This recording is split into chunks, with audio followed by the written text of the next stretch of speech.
Ladies and gentlemen, we're pretty much on time. It's the Indie Spotlight, No Name Cinema Society. We're here to talk about Drive.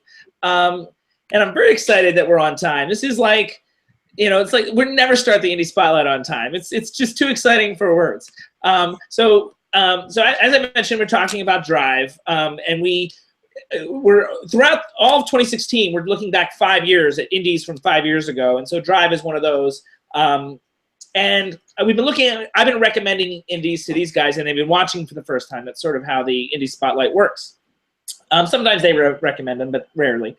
But regardless, so anyway, we skipped over Drive because when I sent them the initial list, they decided that it maybe wasn't indie enough, because the initial intention of the Indie Spotlight was that we you recommend movies to the public that they might not have heard of or seen, whereas Drive is a little more well-known. On October 28th, Davey reversed his decision. So point being that if I knew Drive was a little more eligible, then I probably would have recommended it earlier this year. With that said, upon rewatching, it does feel a little mainstream. I don't know, but maybe we'll talk about that shortly. In the meantime, let me introduce my co-hosts. I don't know if they're familiar with the story of the Scorpion and the Frog, but our very own Scorpion here is Jay Money. Hey, how you doing, Jay Money? Good. I feel like you're really throwing me off a little bit here. Oh, how so? With the sequence of stuff to show on my screen. Well, we're not there yet. No, we're not there yet. You don't want me to put up my little name? Nah, that's okay. Never mind. Well, you're on screen now. So you're a Scorpion. And our frog over here is Davy Joe. Frog, huh? All right. I like it. Do you know the story of the Scorpion and the Frog? No, I have no idea what you're talking about. You know the story of the snake and the frog? I don't know a lot of frog stories, honestly. You gotta read up, man. I thought that you were literate. I thought that you were familiar with the stories. The Great Muppet Caper, I remember that one. Yeah, there's a frog in that one. There's a frog in that one. We're getting off to a terrible start, guys. After such a good start, I think the evening schedule is our next thing, my man. Okay, hang on. Here it is. We can talk more about frogs, but let's get on to this. So we just talked about Miss Sloane. If you're interested in our discussion with Miss Sloane, you can find that on YouTube. It is available. Right now is our Indie Spotlight of the evening. We're going to talk about Drive from 2011 in about 30 minutes or so, a little less. We're going to hopefully be on time to talk about our classic of the evening, 1984's Romancing the Stone. And our sound off is our free-forking segment where Davey's going to have a diatribe.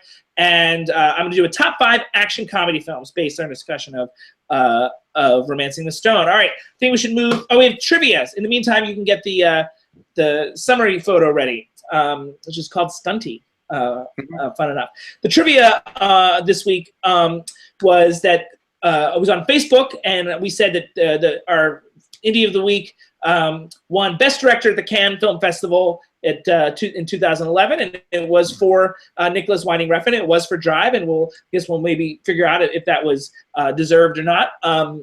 You ready for the photo and the summary, Jay Money, as we start on Drive? There you go. Perfect. You're the man. Moving on. So in Drive, Ryan Gosling plays a stunt driver in Hollywood who moonlights as a getaway driver for various heists. He gets in a crush on his pretty neighbor, literally the girl next door, and her young son, which leads to him getting involved with her convict husband, starting a chain of events that will test all of his acquired skills. So ready for the up for discussion thing, Jay Money. There it is. And there it is. Drive is our Indie for discussion for the evening. So I'm recommending this film, and when I first had it, why is it still doing that? When I first had it, in my initial top 10 of 2011, I had Drive as my number 10 film. So as I said earlier, I would have recommended it sooner if I thought it qualified. It's another masterpiece of mood. Particularly helped by the music, and the score is outstanding. Some great inspired directorial choices, although I have some quibbles. And amazing cinematography, which I hope we get a chance to talk about. I think it's inspiring in so many ways, but upon rewatching, I was sort of struck by its astounding lack of depth. So I have a slightly different reaction to it this time around. And so opening thoughts for these guys, I think they've both seen it before, but let me see. Davey, how did you feel rewatching it tonight? Oh, I mean, I love this. I love this movie. I actually own the Blu-ray for this. You would love this movie. This is a Davy movie. Lack of depth equals Davy. Wow. Ouch. Wow. Damn. That hits me right in the heart. No, it's just a great. It's just perfectly crafted. I think you're right about the cinematography. Some of the framing in the shots. This movie's gorgeous. I can't say enough about how much I love this film. J Money. You know, I don't think lack of depth is a problem if a movie doesn't presuppose to have it to begin with. I think this movie is an incredibly moody, wonderful romp through a relatively straightforward storyline, but there's a lot of tension to it. I also have this in my Blu-ray collection, so I guess Davey, Joe, and I have a lot more in common than you might suspect. Apparently. Are you ready for, do you have a Davy scale? Yep, I am. Everybody, I can't tell you how much I hear about the Davy scale. Oh, the Davy scale. I didn't hear that. I don't know. I don't have that. Oh, yeah, never Sorry. mind. Then forget the Davy scale. Let's go to Toothpick here. The people don't really care about the Davy scale. People really do care about the Davy scale. All right, so yeah, I mean, I think direction is the key here. But I mean, like, I liked this movie too when I first saw it. But I mean, like, and I agree with your point about the lack of depth. Like, it's still a net positive for me. But I was pretty disappointed. Like, in rewatching it, I felt like it was a little hollow. But I mean, like, and in that sense, the director is basically showing off. Like all the stuff that you talked about, Davy Joe, that being great, is I agree with, or it's an aesthetics of cool.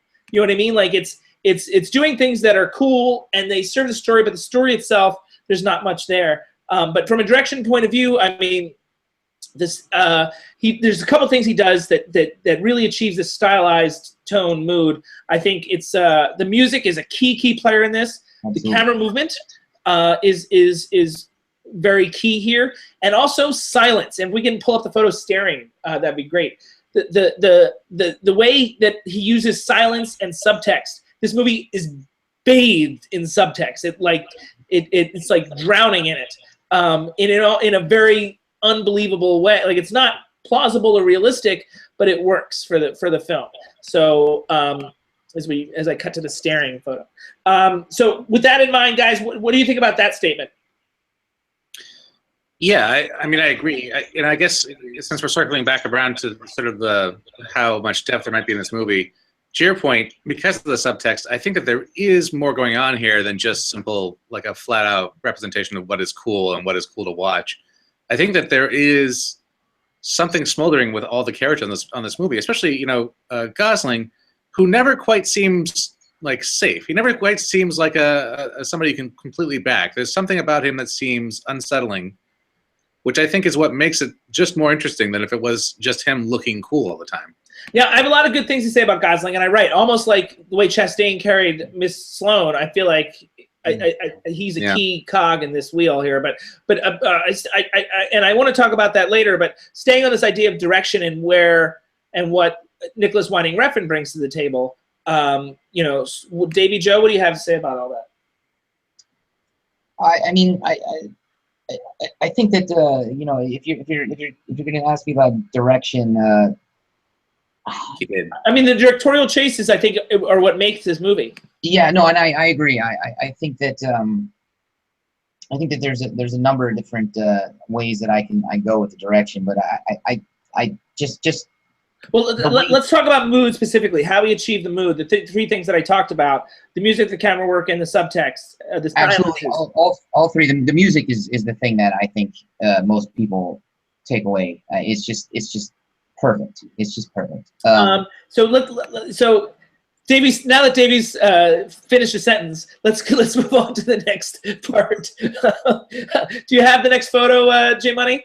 Because I want to talk about the other thing that I think that Winding Refn does well, and he's not doing a lot of as much anymore, is I think the action scenes are really well orchestrated. Particularly the opening scene is, and I think this is why the movie appeals to Davey and his frat boy sentiments. The opening scene, the escape from North Hollywood, and tracking Nino, the scene where he tracks Nino out of the pizza parlor. I mean, I think are all outstanding scenes from the way that they're set up and orchestrated. Really well done.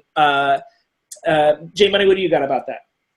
Yeah, I agree, and it's funny. I don't think I saw winding or winding. I'm never sure. I don't think I So saw is Winding. winding. Okay, winding reference last movie, which I don't think also did very well. I think he's got two more, and that's the mystery of his career. But we'll maybe get to that later. Well, I have seen a couple of the other ones before this, and they also really struck well for me. I think because he does love to take time setting up these shots, letting the camera sort of like have a gaze across the entire scene. He's not afraid to like let the camera really inhibit like a lot of space, I think, and also to let things kind of burn slowly on screen themselves. And I feel like that really plays out in a lot of the action sequences. There's such a buildup. There's such tension happening constantly throughout this movie, and also I would say in his previous movies like Valhalla or like the one with Tom Hardy. Take the photo down so we can see your face. Oh yeah. Hey, how's it going? Hey. Here I am. So yes, I think that he really knows how to like hold a camera's sort of like burning gaze in a way that I think makes it a much more interesting to watch. Is that kind of what you were asking? I mean, that I wasn't really asking. I was sort of asking for you to comment on my comment. But Davy Joe, what do you think about the action scenes in particular? They're amazing. There's a scene where there's a car chase on a winding road. No pun. Where the car That's the behind Escape from him, North Hollywood that I just mentioned. yes, the car behind him flips, and then the camera comes into the car that he's driving, and you can see over Christina Hendricks. Yeah, Christina Hendricks. shoulder, you can see the car spinning, and it's absolutely perfect. I mean, it's such a great shot. It's nifty and cool, but a little showy. Yeah, but what's wrong with that? What's wrong with it? I don't necessarily, and it all fits. It all fits within the mood. It all fits. I think that's But yeah. I mean, like, look, I mean, like, what I think that is so good about this direction is he takes what is essentially, and I was going to get to this later, but it was essentially just like a very plain Jane mob heist movie and elevates it to a new level. Yep. So Yeah. I think it's in that sense it's a movie that really belongs to Winding Refn and Gosling and his great performance. And the other thing that I wanted to talk about is a phrase I brought up maybe once or twice before. It's mise en scène, and I think Winding Refn does a really good job utilizing the mise en scène. I don't know if you guys want to unpack that anymore because I feel like the last time we brought it up it confused you. I think I can handle it. Okay, But, so talk about the Winding Refn's use of the mise en scène, Davy Joe. I mean, there's a lot of stuff on the screen, right? Nailed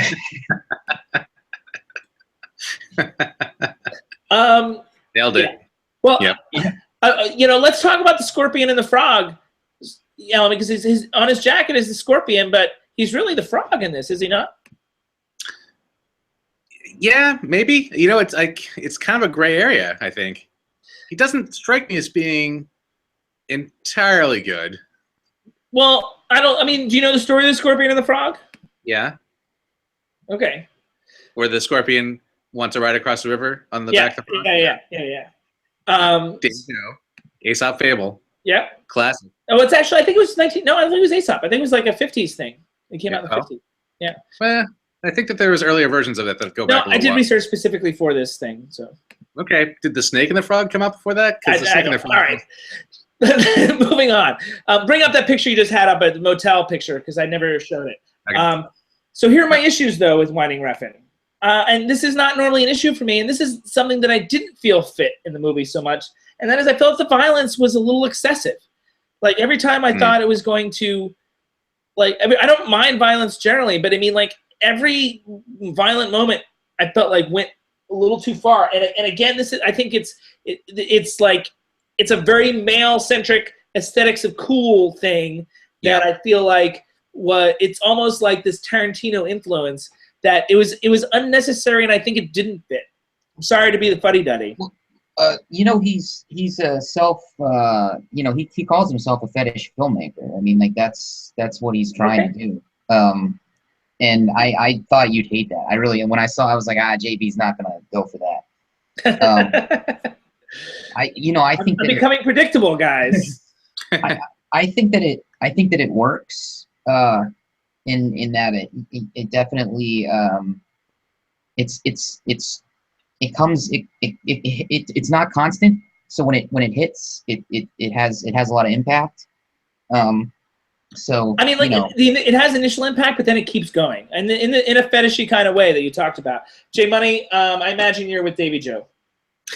Yeah, kind of. I guess I would say that I agree with David Joe about the way that it punctuates the movies in sort of severe ways, in ways that I like. I didn't feel like it was constant either, and I also, honestly, Drive could have been a lot more actiony, and so could have his other movies, like Valhalla. I don't know if you've seen that, but there's a lot of suggestion of violence in that movie that doesn't actually ever show up on screen. I feel like Winding Refn actually kind of holds back a lot of times. I mean, or he picks his moments at the very least. Yeah, yeah. The other thing, and I don't know how much time we're going to talk about them in detail, but the other thing, my other quibble, I mean, like one of the things we talk about direction, overall. Well, I don't know. I go back and forth on this because one of the things of a sign of a good director, Davy Joe? I'm sorry, what? What are one of the things that we say is a sign of a good director? He listens every now and then. The performances. There you go. And the consistency of. I mean, like I do think that the performances all seem to be, many of them seem to be on par with the style of the film. But I'm very mixed on these performances. I mean, like I feel like Ron Perlman really struggles, and good call there on the photos, J Money. I think Ron Perlman really struggles. Oh, and you're just rolling through them. I think the problem is they're playing caricatures. I mean, well, how far has Bryan Cranston come in the last 5 years? He'd never take this part today. And Carey Mulligan does the best she can with like a small role, as J Money just cycles through the photos now. And if you're listening on a podcast, he's just cycling through these like solo shots of some of these actors. Albert Brooks, I think, is great.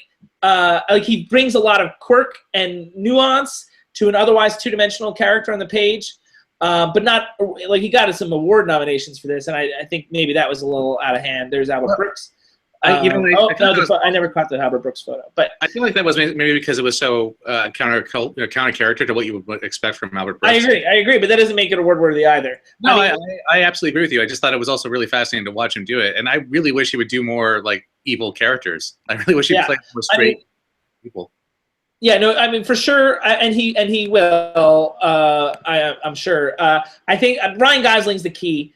He utilizes the subtext masterfully. He's charismatic, charming, and captivating. You really root for him in spite of everything. And I agree with everything you said about him earlier, J Money. But here's my question to you guys. I think this movie is completely this is like a Western, he's the man with no name. Like he doesn't have a name. This character does not have a name. Right. And like, this is like the Clint Eastwood type stuff of the late 60s. I think a sequel's I think there's a sequel here. Absolutely. I mean, I'm cool with that. I guess it depends on who wants to get involved with it. It kind of feels like, well, I don't know. Gosling obviously goes in a lot of different directions. I feel like this is in line with the spaghetti westerns. Like a very stylized, cool thing. Yeah. So and I have a similar attachment to it. Something that's driven by the music. I have a feeling like the more I think about it, the more I feel like it was heavily influenced. By that way, like it's his own style. So a lot of people that are influenced by Leone steal Leone. Yeah. He maintains Refn, but there's a lot of similarities in the way he, like Clint Eastwood's character was very sympathetic towards the women. All right, so last topic, as the alarm sounds, is eligibility. Because we went back and forth in this, and whether or not this should count as far as our indie spotlights are concerned. And Joe made a call on October 28th. Initially, you guys said No Drive. We said No Drive, No Midnight in Paris. Like those were 50-50 is another one that was thought was a little too mainstream, even though they got some Indie Spirit Award nominations. Upon rewatching this with the production value, made me think that maybe this shouldn't be technically. And this is a movie that people have heard of, so I feel guilty almost recommending it as doing it our Indie Spotlight. Now that you guys have rewatched it, how do you feel? I'm fine with it in the sense that it brings. In the sense that you didn't have to do a lot of work. Well, I had to watch the movie. It's like watching any other movie. I think that it brings attention to a filmmaker that hasn't. I think this is his only wide release that he ever put out. So in that regard, I'm fine. It's the one that did the best. Let's just put it that way. It followed a similar path. mean, I don't think Neon Demon was wide, right? I mean, like, it just didn't get that far. I mean, like, Drive didn't start wide. Let's put it that way. Okay. J Money? Yeah, I think it's important to bring up the whole wide versus limited versus indie, because to me, we don't pick limited, we pick indie. And this is definitely not an indie to me. This is a limited. You know, there's definitely a certain level of production to it. Does it bother me that we're doing it anyway? No, I don't really have strict guidelines in terms of what we show. That's, you know, mainstream versus not. I've actually never really been entirely clear on how we pick certain things, but it certainly doesn't matter. It's a judgment call. Like, initially, we looked at, I sent you guys a list, and you had picked out Drive, 50/50, Midnight in Paris, and said they're a little too mainstream. But now we've had a reversal on Drive. You know, it's certainly, to me, it's definitely not an indie film in any sense at this point. So we discussed this anyway, but we're going back. We have someone that's definitely a little more indie, even though it's a major filmmaker. Is our next indie that we're going to do on December the 19th. It's another 2011 indie with an Oscar-winning actress who used to be a model, and that is our next indie that's coming up in 2 weeks. And coming up in 8 minutes, hopefully we'll be on time, is our next classic, our classic for discussion for the evening, and it's going to be Romancing the Stone from 1984. Is going to be our next movie for discussion. The classic of the evening, our most popular segment, is coming up next. 9 o'clock Eastern, 6 o'clock Pacific. We will see you then.